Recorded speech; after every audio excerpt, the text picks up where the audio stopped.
and welcome to another episode of Rights Talk. My name is Ali Dincer. Joining me today is Member of European Parliament and Professor of Citizenship and Migration Law, Ms. Tineke Strik, one of the most vocal European politicians to speak up against brutal migrant pushbacks at Europe's external borders. She's also a member of the Greens group at the European Parliament, which recently launched a signature campaign to put pressure on the European Commission to take action against pushbacks. We're adding the link to the petition in the description of this video. Ms. Strik, thank you so much for being with us. The systematic nature of pushbacks was repeatedly documented in recent years by various credible sources. Would it be fair to say that the Greens signature campaign was initiated because there has been no improvement on the matter despite all the substantial evidence? Exactly, this is the case. I mean, we are evidencing these pushbacks for years now, and because of the silence from the side of the European Commission and also other member states simply watching and implicitly encouraging these practices, they have become more and more systematic. They have become more open. So actually, there is an atmosphere of impunity at the moment. Well, we are talking about the violation of the core element of the right to asylum, because if you cannot enter an asylum procedure, if you're not allowed to ask for asylum, there can also be no assessment of your need of protection, and there can be no protection. So it's of vital importance that the Commission starts to acknowledge these reports and undertakes action towards Greece. Yes, and when we talk about pushbacks, there are national authorities such as border forces of individual countries and the Coast Guard, and then there is Frontex, the European Union Agency for Border Protection. How complicit is Frontex in the pushbacks?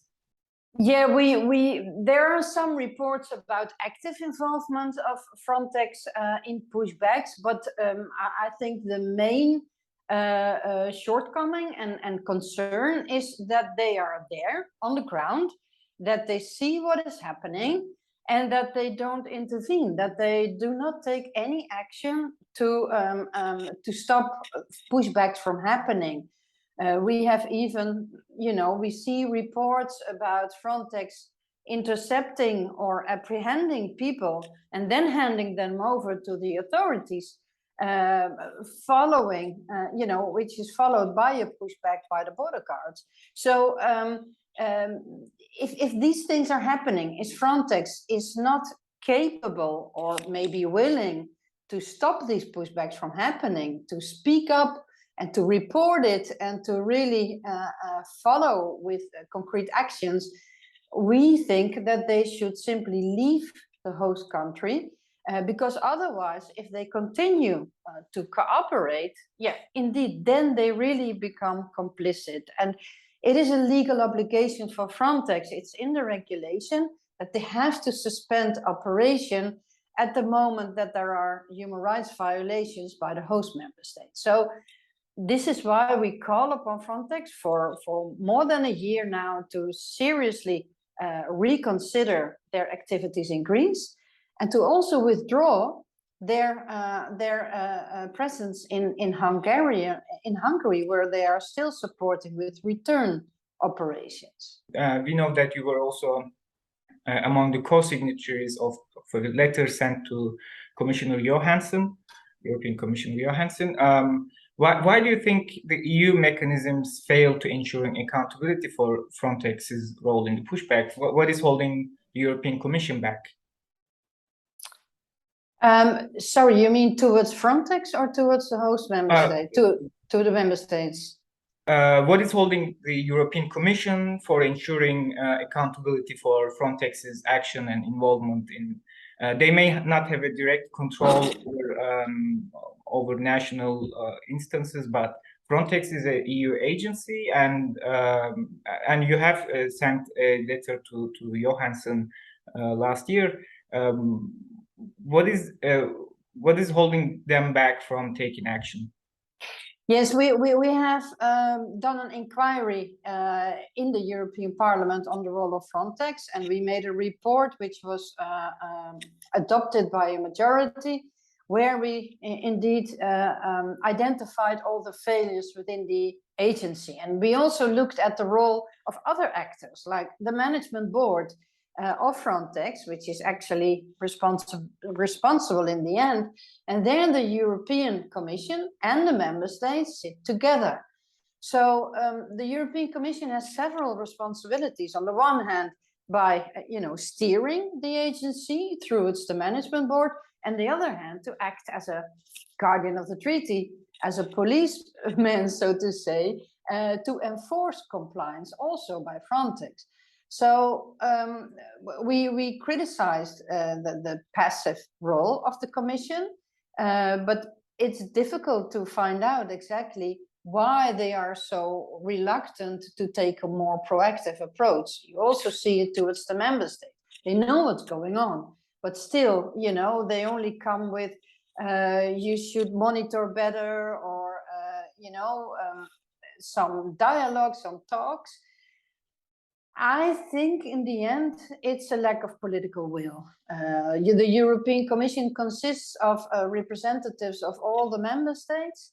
There's also a Greek commissioner in the hierarchy, the boss of Commissioner Johansson, and he is very vigilantly protecting the Greek authorities, for instance, but also other member states violating the human rights. They also try to ensure within the Commission that they are not confronted with outspoken reactions from the European Commission. And also the member states, of course. I have the feeling that the European Commission very much looks at the Council, at the member states, what they want and what they do, and that they don't want to, conflict with the member states. And there it's very clear. There is even sometimes governments from more the north of Europe that actually applaud, the strengthened border control, but including the pushbacks. That they say, look, you're doing the right thing, you're doing the good job for us, because it would also mean, of course, if you push back people, they cannot travel onward to the north of Europe. Also van der Leyen, the boss of the European Commission, went to Greece 1.5 years ago and said, you are the shield of Europe. This symbolism, of course, is very well recognized by the authorities of the external borders, and they know what other member states expect from them. So in that sense, I think you can say that also the EU institutions are complicit in these serious violations that are still going on. And this is, of course, a very serious problem if you look at the talks about European values that we all need to uphold. And Frontex has also come under the attention of the EU Anti-Fraud Office, OLAF, and which carried out an investigation and produced a report. But the report has not been disclosed to the public, even though it seems to have led to the resignation of the Frontex executive director. Don't you think European citizens have a right to access the contents of such a report, which concerns an agency that was funded by their taxes? I fully agree. I mean, this is part of the democratic control, and democratic control, can only be effective if the public is also involved, if there can be a public debate, and if there can be clear positions to be taken by all actors involved. So I find it a disgrace that it's not disclosed. You can disclose a report while at the same time protecting personal data. This happens all the time. Therefore, I requested for access as a citizen, so to say, to Frontex. It has been refused all the time. I went to the EU Ombudsman, and there Frontex said, no, they have to go to Olaf. So I've now filed a request to Olaf. But all these different, these reactions, these long delays in answering these requests, because the report is now out for half a year now, it clearly shows that there's a huge reluctance to give access, full access to the report. And this is also hindering us because we wanted to include the findings of the Olaf report in a resolution of the European Parliament. We cannot even talk openly about the report. So I think we need to know and be able to publicly discuss what failures have been made within the agency, because we need to know that in order to know if the improvements will be sufficient, and how the agency can be more accountable for what they are doing. And you mentioned President von der Leyen's visit to Greece. You have also visited Greece on several occasions. Who do you talk to during these visits? I tried to talk. I went to Evros this time. Before I went also to Samos and Lesbos, but now I really wanted to see the Evros region to see, to learn more about the pushbacks at the Evros River. We tried to speak, of course, with the border guards, with the head of the police in the Evros region. But they refused, and they used several different arguments all the time. So that showed to me very well that they simply, they don't want to speak and give any openness of what's going on there. We managed to talk with Frontex, but there it became very clear that Frontex sees its role as purely serving the host member state, serving the border guards. They can only go there where the border guards allow them to be. So, of course, they will not allow them to be in places where pushback takes place. And I was a bit negatively surprised that Frontex accepts that it doesn't see a role for itself to also demand that they can go to places where reported pushbacks take place. So, yeah, their attitude actually results in, being ignorant of what's going on if they don't take all those reports from NGOs and journalists seriously. So there I talked with them, and later on I visited the reception Philakios, the reception and registration center, where it was also clear they really did not want us to talk with the people themselves who were detained there. But in Athens, we talked with many NGOs, so we got a clear picture of what's going on. And we had a meeting with Minister Mitarachi.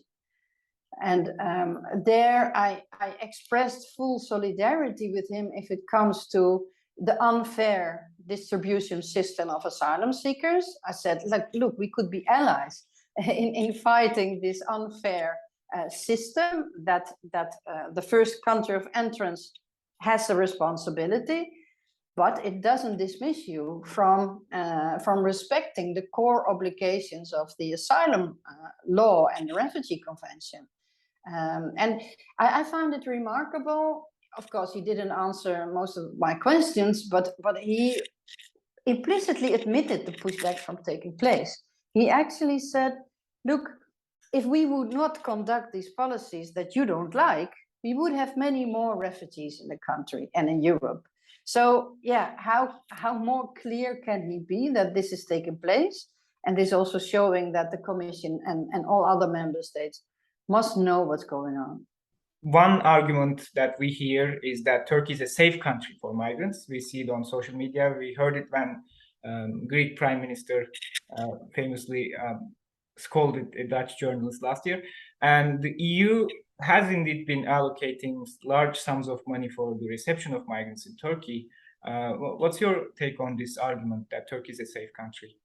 Yeah, in the beginning, it was only declared as a safe country for Syrian refugees. But since 1.5 years, Greece also considers Turkey as a safe third country for asylum seekers from Afghanistan, from Iraq, from Iran, from Pakistan. And this is actually the most problematic, because I also visited Turkey 1.5 years ago, and it's very clear. Everyone says Afghan asylum seekers, they cannot even register themselves. They cannot enter an asylum procedure at all.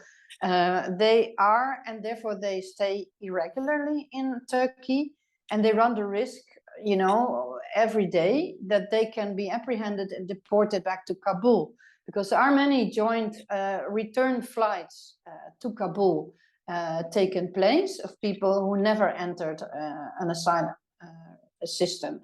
Also for Iraq and Iran, it's the same. There is hardly a functioning asylum procedure in Turkey. For Syria, of course, there is a temporary program for them to give them some kind of benefits and schooling for the kids, but it's not sufficient enough. The number is very high. There's a huge amount of poverty among them. They live below the level of poverty. They face a lot of difficulties in accessing the labor market in a formal way, and there's only a very small percentage of them that really has a permit to work. So most of them are exploited actually at the labor market in very bad circumstances. And what's maybe more important, even more important, if you think of the protection needs, there is at the moment a very repressive discussion towards refugees in Turkey. The opposition parties, but now also Erdogan, is really changing its attitude and saying, look, the Syrian refugees should turn home, should turn to Syria again. And there's a real threat for them that they are being sent back to northeast Syria.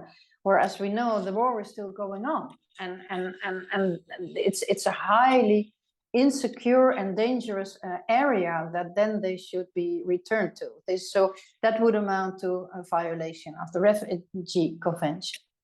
Yes, and we in our regular monitoring and weekly newsletter, we have been also observing an increase in the hate crimes against migrants in Turkey.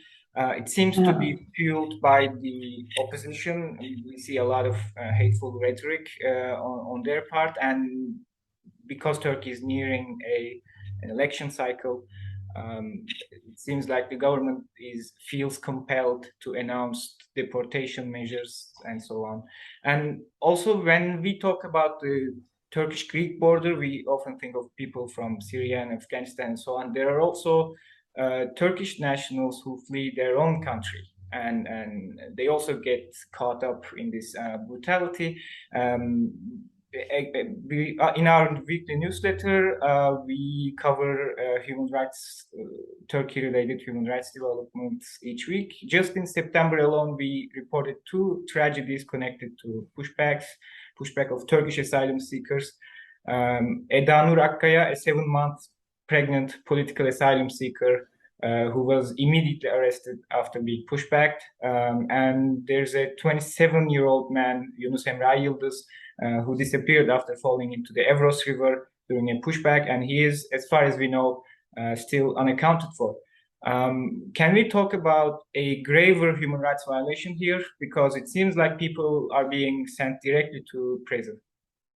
Yeah, it's difficult to say one is graver than the other, but this is a very, very serious and concerning development indeed. I also have been in contact with people who already were sentenced in Turkey or being associated with terrorism or whatever, you know, and not having a fair process, and they have to flee. They have to flee in order to avoid disproportionate sanctions or persecution in other ways. And indeed, it happens that because if you are pushed back, you know, you can only be lucky if you're not falling into the hands of the Turkish police and security forces at that moment.